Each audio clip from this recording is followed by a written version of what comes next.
میں نے سب کی سنی اور میں 1984 میں جب حکومت پاکستان کے اس وقت کے صدر پاکستان نے ایک صدارتی آرڈیننس جسے امتناع قادیانیت آرڈیننس کا نام دیا گیا تھا وہ جاری کیا، تو اس میں شکوار بہت سی چیزیں جو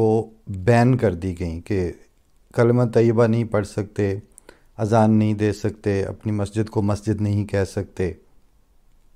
اور وہ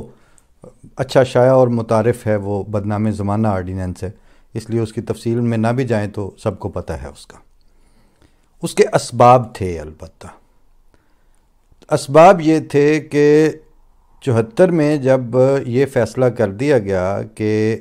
ہم احمدیوں کو مسلمان نہیں سمجھتے، یعنی کانسٹیٹیوشنل اسمبلی جو پاکستان کی ہے اس کے ممبران for the purpose of law and constitution احمدیوں کو ناٹ مسلم سمجھتے ہیں، ہر دو جگہ پہ، یعنی اس آئینی ترمیم کرتے وقت بھی بدنیتی اس کے الفاظ سے واضح ہے کہ for the purpose of law and constitution, otherwise they are Muslims.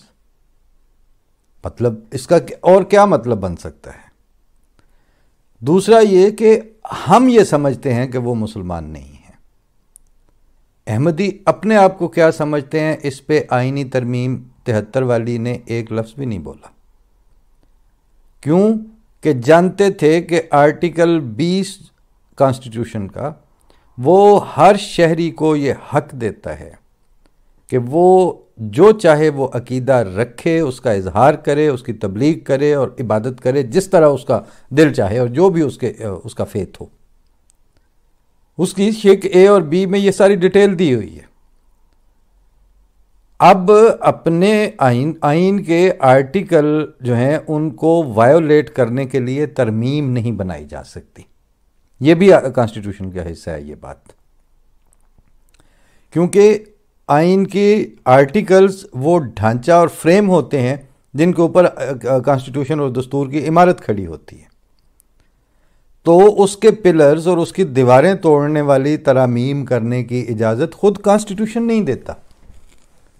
لیکن وہ ہوا ظاہر ہے 10 سال میں اس کا امپیکٹ خطرہ انہیں اس وقت بھی تھا، جو اس کے بعد کا جلسہ سالانہ تھا اس پہ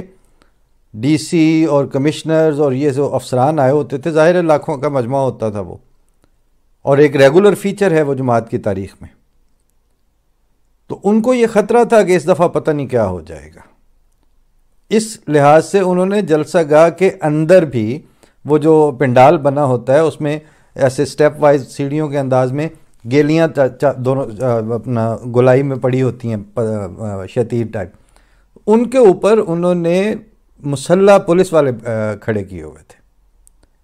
کہ جیسے ابھی یہاں سے جلوس نکلے تو ادھر سے ہی گولیوں سے بھون دیں اور یہ کر دیں اور وہ کر دیں۔ اپنی طرف سے ان کو پتہ تھا کہ جن کے ساتھ ہم کر رہے ہیں یہ نہ افغانستان سے ہم نے منگوائے ہوئے ہیں، نہ یہ مہاجرین ہیں، یہ پاکستان بنانے والوں کے ساتھ ہم نے یہ حرکت کی ہے، اس لیے ان کو خطرہ بھی تھا۔ لیکن وہ قیاس کر رہے تھے احمدیوں کو اپنے اوپر، جو مین سٹریم سٹف انسانوں کا جو ان کے پاس موجود تھا، وزیر اعظم پاکستان بھٹو اور اس کی کیبنٹ احمدیوں کو اس پر قیاس کر رہے تھے۔ میر کا شعر آ گیا کہ گل کو محبوب پر قیاس کیا، فرق نکلا بہت جو باس کیا۔ انہوں نے جب واسطہ پڑھا تو پھر ان کو پتہ چلا کہ نہیں، ہم کچھ اور لوگ ہیں، احمدی کچھ اور لوگ ہیں۔ لیکن اس جلسے میں امام جماعت احمدیہ نے اس طرح شکوار اور آخر پر اپنی تقریر کے آخر پر وہ دعائیں کیں کہ اس وقت کے جو افسران تھے وہ ان دعاؤں کی حالت جو پیدا ہوئی تھی ان دعاؤں کے نتیجے میں اس پنڈال کے اندر اس مجمع کی، اس پہ بار بار وہ کمشنر کہہ رہا تھا مجمع بے قابو ہو رہا ہے۔ انہوں نے کہا جی آرام سے بیٹھے رہیں، ان کو آپ نہیں جانتے، یہ کوئی بے قابو نہیں ہو رہے، یہ اپنے رب کے حضور گڑ گڑا رہے ہیں، یہ اپنے رب کے حضور فریاد کر رہے ہیں، آپ کو یہ کچھ نہیں کہیں گے۔ خیر اس کے بعد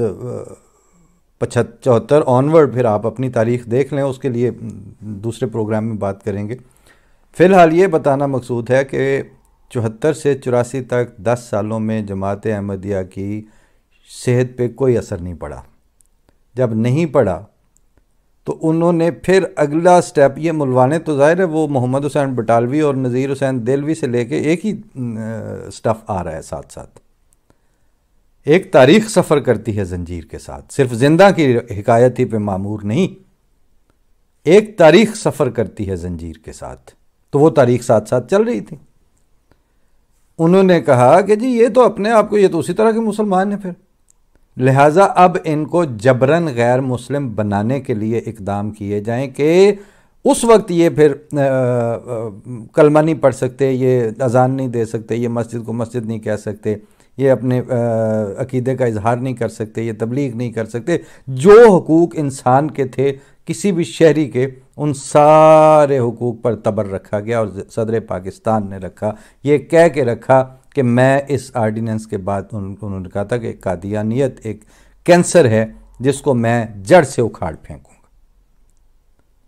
اس کے نتیجے میں جڑ کس کی اللہ تعالیٰ نے اکھاڑ کے پھینکی، صفحہ ہستی سے کس کو مٹایا، خاک کس کی اڑا کے رکھ دی. اور پھر یہ جو چیلے چانٹے تھے، یہ